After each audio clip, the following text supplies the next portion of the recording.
Nation. Hey, what up, my people? How y'all feeling? Today is January 30th, and I'm telling you the date because I'm not gonna post a video the day that I'm recording it. I don't know, go back to that day and think about what you was doing, you feel me? But enough about me. Gotta shout out them members. Shout out to Q Parrish.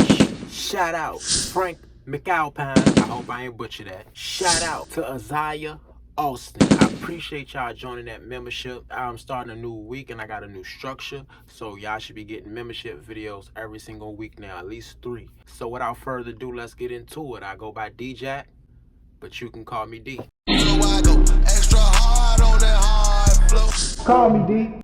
Now this is definitely another one of those hard ones that was hard to tell, and I kind of didn't want to tell it off the strength of my lady, my girl, my woman, my love, Kendra. Shout out to Kendra. It was a time when we was living in Greenwood. It wasn't the beginning, it wasn't the end. It was right in the middle. It was my peak time in Greenwood. And by this time, I've pretty much pawned all I could pawn. There's no main TV downstairs, Our TV in our room is not there. I think I pawned my Beats headphone, the game system. Like I said in another story, the only thing I would not pawn is her son's TV. I didn't want to stoop that low. And it got to a point where I developed a friendship with the clerk at the pawn shop. He knew about my love for music. He always saw my music tattoos. You know what I'm saying? He even saw the ones on my hand. I'm like, I don't know how he saw them. They look like rubber ducklings to me.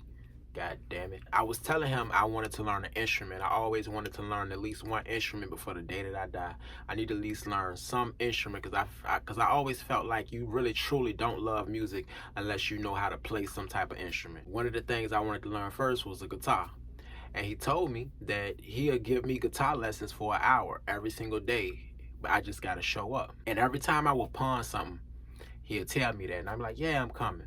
And it was my intentions. It was in my heart to come. Like, I really wanted to come back and get these guitar lessons.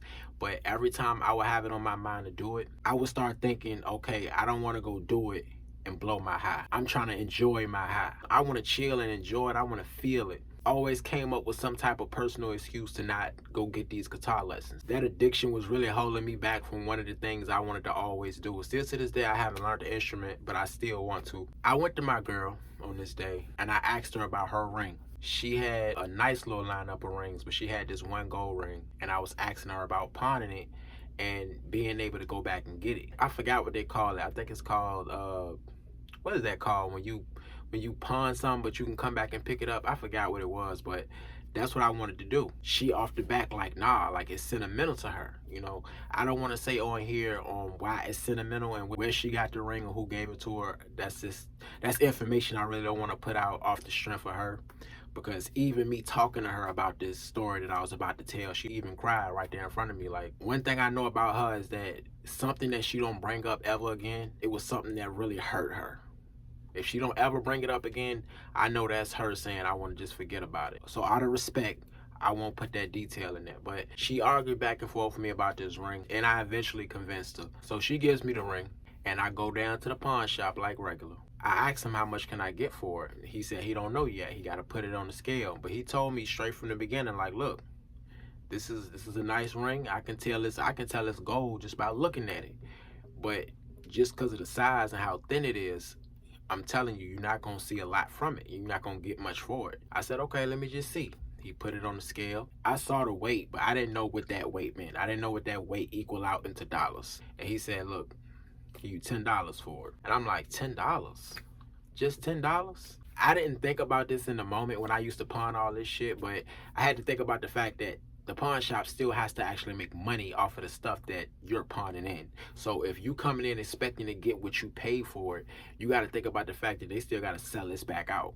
So if it's worth $400, they're not going to give you $400 for it. At the most, they might give you a little over half of what it's worth. Maybe $250, you know what I'm saying? $275, somewhere in that round. And that's if it's in good condition. So I'm fighting with myself on doing it. And I'm really thinking to myself, it ain't no point in selling it. Like, it's only $10. What perks can I get with that? Now, this was milligram for milligram at the time, but I was still like, that 10 milligram gonna last me what? Not even a few hours. Like, not saying I'm gonna go into a withdrawal in a few hours, but I'm gonna be craving the high. Like, it's not just a withdrawal. It's those cravings. You want to get back into that high head space that you used to being in. I call her and I tell her how much they're trying to give it to me for. She said, ain't no point of doing it. Like, it's just $10, babe. It's just $10. I'm like, yeah, I know, but you know, I can do a lot with that $10. Cause I didn't have just $10. I had some more money, but it wasn't technically my money. It was some money that I owed to somebody. I was telling myself, I'm not gonna spend that money. That's not my money. I already went through it a couple times with this person on owing them money. Against my woman's better judgment, against her orders on not to sell it, I did. But I didn't sell it at that pawn shop. I actually went to an actual gold pawn shop where they just, you know, pawn gold, jewelry and stuff like that. And me knowing if I do this, there is no getting this ring back. And I went there thinking, hey, I'm gonna get more for it. And all he offered was $5 more, $15 worth. Right then and there, I asked him, I said, look, if I sell this right now, is it any type of possibility I can come back and buy this ring back? He said he don't usually do it. He don't usually do stuff like that, but it seems like this ring is important to you. He can tell on my face that I was desperate. This what I'll do. It's the weekend, it's Saturday. I'll hold it until end of Monday. End of shift Monday.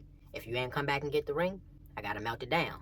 At the time, I didn't know the process of how they distributed out their gold and what they did with the gold that we pawned in. I just thought that they sold it back. He said at the end of the week, he take all his gold and he go melt it down. But that one piece of gold, he will save it until that Monday.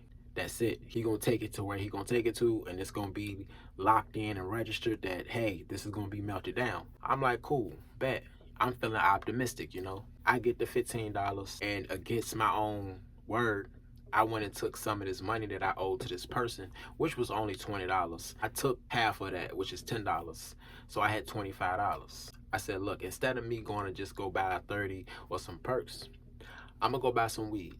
Like I've done millions of times, like I've told y'all on this channel millions of times, so I'm not gonna repeat the process. I know y'all tired of hearing the process of me buying it, flipping it, you know what I'm saying? So just put that in your mind that, hey, I went and bought some weed, end up getting some more money for it. I go buy this half a pool, I sell this half a pool, I double my money. After I double my money, I say, this is what I'm gonna do. I'm gonna buy something small just to hold me over, kill that craving for a while, which was a 512. Didn't get me high at all. It just basically held the withdrawal back for a while. And also understand at this time, you can still sell a gram allowed for a dub in Richmond. So all together, I had $40. I took 10 out of that 40, put it back in the pile where I owed this person. That way I ain't gotta worry about that. I'm only $5 up. I go do it again, get another 40. I did that at least 3 times that day. Weekend time, middle of the summer, it's bussing. But the customers that's coming to me, they don't know that I'm doing down bad. They don't know that I ain't got no pound in here, that I'm working with this little tiny pack. I just make it look that way because I'm able to call my people and re-up so fast. So re-ing up 3 times that day, I would end up being able to get the ring back on Monday, buying an 80, and still had some money left over to re-up again. I was sitting pretty. I was like, hey, good money. But Kendra would come back home that night. She don't know I sold it. She told me not to do it because all I was gonna get was $10 anyway. And I'm thinking because I got this piece of 80 for her pain, I'm like, look, I sold it, babe. Like, I'm sorry. You know what I'm saying? She cussed me the hell out. Like, she ain't want to hear none of that shit. She ain't want with none of that. Like, she told me not to do it, and she felt like I stole it. Damn near called me a thief for it. And in some way, yeah, I did, because she told me not to do it, and I did it anyway. And I tried to convince her that, hey, it's gonna be okay. Like, he told me I can come back and get the ring Monday. I can't come back tomorrow because it's Sunday. It's gonna be closed. And she said, why didn't you just go back and get it today? Like, you said you made some more money today. Why didn't you get back today? I said, by the time I got to the point where I made the money, they were closed. They closed at 5 o'clock. Still mad at me. She was like, look, you better get my goddamn ring back Monday. I got you. I gave her meds. I said, I'm sorry, babe, but I was thinking about... I don't want to hear none of that. Like, she cut me off and everything. I don't hear nothing about what you was thinking about. I know what you was thinking about, but it don't even matter. That's verbatim what she said to me. So Monday will roll around. By the time Monday roll around, I don't have the money no more. I paid the person I was supposed to pay back that next day, which was a Sunday. Whatever I didn't give my girl, I took that night. So I had to buy some more for the next day. But that next day wasn't bussing as the last day was. So not only did I not have enough to get the ring, I barely had enough to re-up. I had to make a choice. I had $20. I can take this $15, go buy this ring, and just bite the bullet on having only $5 in my name and figure out some type of way to get some more money. Or I can go buy some more weed and try to make some more money before they close at 5, which I was short on. So I had to tell the person I was buying the weed from that, hey, I'll give you $5 after I'm done with this jump. They said they close at 5. He said I got to the end of the shift. I get rid of it, but it takes at least 3 to 4 hours, bro. It's now 3 o'clock, and I still have to re-up again. I go re-up again, and it's about 4:30, bro. Damn, I'm sorry, babe. I knew I wasn't gonna get that money before 5 o'clock. It's 4:30. Ain't no way. Unless in some type of miracle somebody come by and get something bigger than what they've been getting. Ain't no way. All I had was $15. But I didn't have no pills since that morning. So, like the irresponsible junkie I was, I went and bought a 10 milligram Percocet. I said, you know what? Maybe he'll look out for me. I literally goes up to this man's place of business when it's almost about to close. First thing out his mouth when I walk through the door. Oh man, boy, you was almost late, man. Hold on, let me get the ring for you. Hold on, real quick. Hold on, bro. Before you go do that, look. The ring was my girlfriend's ring, man, and look, I don't have all of it, bro. All I have is $5, man.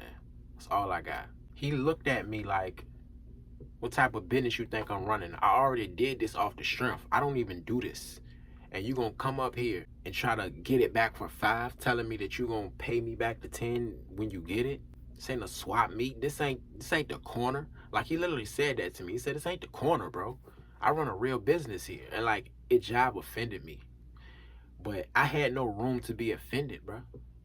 You on some real live junkie line type thief shit right now. And you expecting this man to take pity on you? So after getting offended, I storm out the door. I don't say sorry. I don't say, you know what, you right. I just storm out like, fuck you type shit. I don't tell him that, but that's how I'm feeling. It wasn't until later on in life that I had to check myself for that moment. Like, nigga, what's wrong with you, bro? From the beginning, you was wrong. After a while, I would tell myself, you know what? How about I just buy her a whole nother ring? I'm gonna buy her a whole nother ring. That's what I'm telling myself. You know, I would hope that she end up forgetting about it. She didn't even say nothing to me that Monday about the ring. She didn't say nothing to me about the ring the next day, and the next day. And let me tell you, bro, I put it together. And it hurt me so bad when I finally put it together on why I knew she won't asking about it. She knew I won't gonna get it. She knew that she couldn't trust me to go get that ring back because of my addiction. And when I'm telling you, when I figured it out, I was sitting up in my room, bro, and that shit hurt so bad.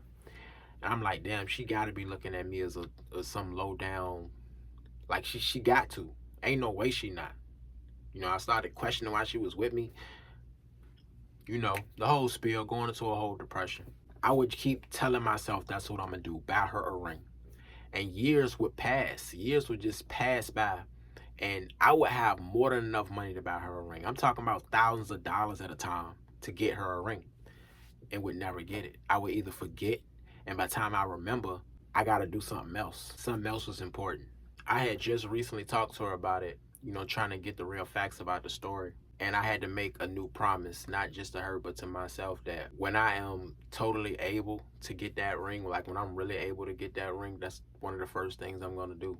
I got to the point where when I did get clean off of perks, I was in this headspace like, I gotta pay back everything. Like, I was literally going through the back of my mind thinking about everybody I could have possibly owed back then. I'm talking about the oldest debts you can think of. And I'm like, I gotta pay this person. I gotta pay this person. And it was not paying them because they needed the money at the time. It's been years, but it's almost like I was paying them to get my soul back. Because that day when I pawned that ring, I felt like I pawned my soul away.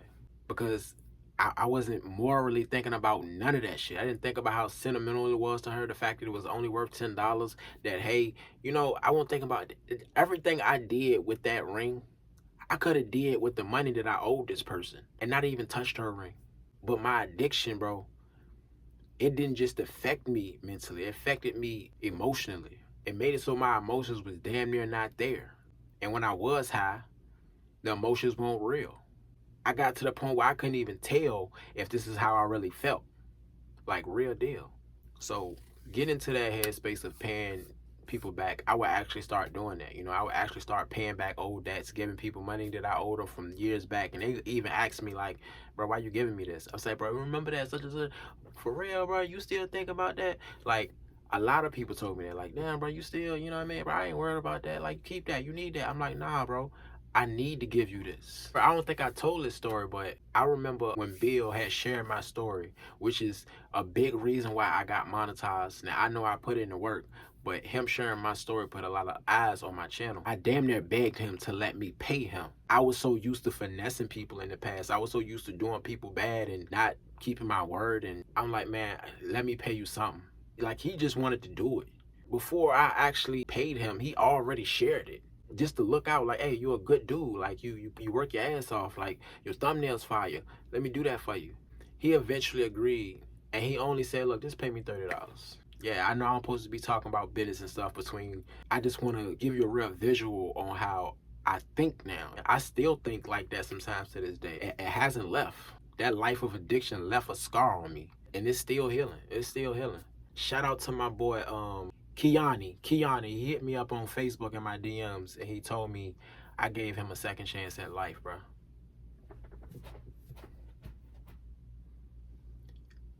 I didn't know how to respond to the message when he first told me no shit like that. Me, bro, me. I motivated you to change your life, bro. I gave this man verbatim said, facts, bro. You literally gave me a second chance at life. I thought about everything I did in the past, bro. I'm like, ain't no way. Still, even in that moment, this was what, 3 weeks ago. In that moment, I still couldn't believe it, bro. And the message I do want to leave with y'all is this. Like I always preach to y'all, like I always try to tell everybody on my channel who watch my channel, man, everybody can change, yo. I used to think I would never be able to get off this shit. Everybody can change, man. Believe it. Some people still won't believe you changed. I still have some people in my life that still don't fully believe that I've changed. But you cannot let none of that discourage you, man. Keep on going. Keep on rocking and rolling. If it's one thing that everybody on this earth is guaranteed is death, do not leave behind regret, man. Don't. Y'all stay safe. Y'all stay positive. Y'all stay sober. If you ain't moving, you losing, my boy. And we out. Call me, D. Hustler talk, no comment though, just paper chase. Chasing my dreams, my nightmares ain't got no money. Just a cardboard sign and they existing so bummy. And they want me down with them at the bottom of the barrel. I don't want no parts of it. For that life I never settle, so I go all in that bit. Want all my pockets down. I'll be cool until I yoke the game and make them, yeah.